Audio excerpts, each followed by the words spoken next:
رات کے آخری پہر تھے۔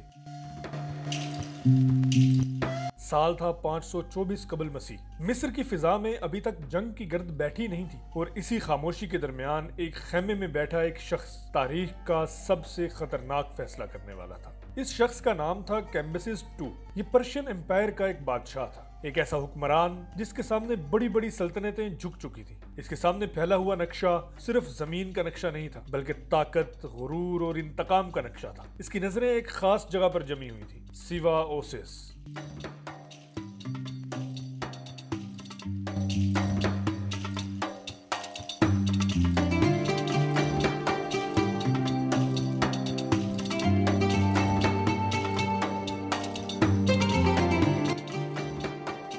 ایک پراسرار مقام جہاں اوریکل آف ایمن کا مشہور معبد موجود تھا۔ کہا جاتا ہے کہ اس معبد کے پجاریوں نے کیمبسس II کے خلاف ایسی پیشن گوئیاں کی تھیں جو اس کے غرور کو برداشت نہیں ہوئی، اور یہی وہ لمحہ تھا جب اس نے ایک فیصلہ کیا، ایک ایسا فیصلہ جو ہزاروں جانوں کی قیمت پر لیا گیا۔ اس نے حکم دیا کہ 50,000 سپاہیوں پر مشتمل ایک بڑی فوج تیار کی جائے، ایک ایسی فوج جو صحرا کو چیرتی ہوئی سیوا اوسس تک پہنچے اور اس مقدس مقام کو مٹا دے۔ اس فوج کا سربراہ ایک تجربہ کار جنرل تھا، ایک ایسا آدمی جو جنگ کے میدانوں میں کئی بار اپنی صلاحیتیں ثابت کر چکا تھا، مگر شاید وہ بھی نہیں جانتا تھا اس بار اس کا دشمن کوئی انسان نہیں بلکہ خود صحرا ہے۔ اگلی صبح ہوتی ہے۔ سورج نکلنے سے کچھ دیر پہلے یہ فوج مصر کے شہر تھیبس سے روانہ ہوئی۔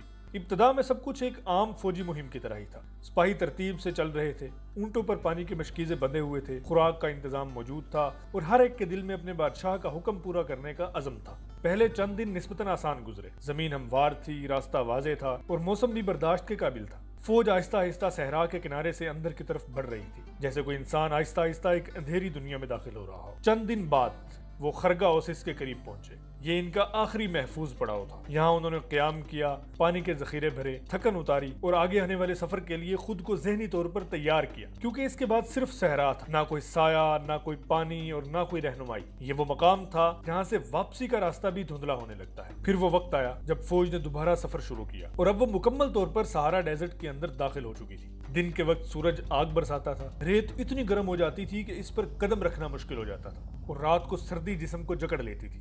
ہر گزرتا دن سپاہیوں کی طاقت کو کم کر رہا تھا، پانی کی اہمیت بڑھتی جا رہی تھی، اور ہر سانس ایک امتحان بن چکی تھی، مگر حکم یہی تھا، آگے بڑھتے رہو۔ پھر سفر کے تقریباً 8ویں دن جب یہ فوج صحرا کے ایک وسیع، سنسان اور بے نشان میدان میں پہنچی تو اچانک فضا نے اپنا رنگ بدلنا شروع کر دیا۔ پہلے ایک ہلکی سی ہوا چلی، جیسے کوئی خاموش وارننگ ہو، پھر وہ ہوا تیز ہونے لگی، اور دیکھتے ہی دیکھتے آسمان پر ایک عجیب سا زرد رنگ چھا گیا۔ سپاہیوں نے ایک دوسرے کی طرف دیکھا، کچھ سمجھنے کی کوشش کی، مگر اس سے پہلے کہ وہ کچھ کر پاتے ایک خوفناک ریت کا طوفان ان پر ٹوٹ پڑا۔ یہ کوئی عام طوفان نہیں تھا، یہ ایک زندہ دیو کی طرح تھا جو اپنے راستے میں آنے والی ہر چیز کو نگل رہا تھا۔ ہوا کی رفتار اتنی تیز تھی کہ اونٹ بے قابو ہو گئے، سپاہیوں کی آنکھوں میں ریت بھرنے لگی، سانس لینا تقریباً ناممکن ہو گیا، ہر طرف چیخیں گونجنے لگی، مگر وہ چیخیں بھی چند لمحوں میں ہوا میں گم ہو گئی۔ آسمان مکمل طور پر غائب ہو چکا، سورج نظر نہیں آ رہا تھا، اور زمین اور آسمان کے درمیان صرف ریت کا طوفان تھا۔ دوستو، سپاہیوں نے بچنے کی ہر ممکن کوشش کی۔ کچھ نے زمین پر لیٹ کر خود کو بچانے کی کوشش کی، کچھ نے اپنے چہروں کو کپڑوں سے ڈھانپ لیا،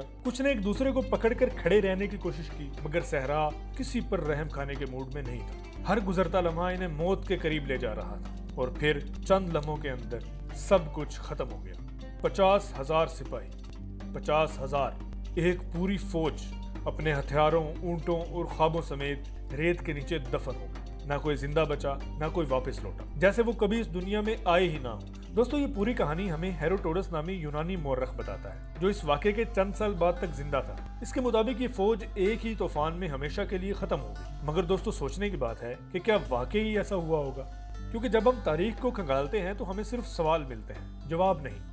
پھر دوستو، صدیوں بعد کئی مہمات بھیجی گئی۔ ماہرین آثار قدیمہ نے سہارا ڈیزرٹ کے مختلف علاقوں میں تلاش کی، کچھ جگہوں پر انسانی ہڈیاں، ہتھیار اور قدیم اشیاء ضرور ملی، حتیٰ کہ 2009 میں ایک اٹالین ایکسپیڈیشن نے بھی دعویٰ کیا کہ انہیں اس فوج کے آثار ملے ہیں، مگر آج تک کوئی بھی ایسا ثبوت سامنے نہیں آیا جو یقین کے ساتھ کہہ سکے کہ یہ وہی گمشدہ فوج ہے۔ اور یہی وہ مقام ہے جہاں یہ کہانی مزید پراسرار ہو جاتی ہے۔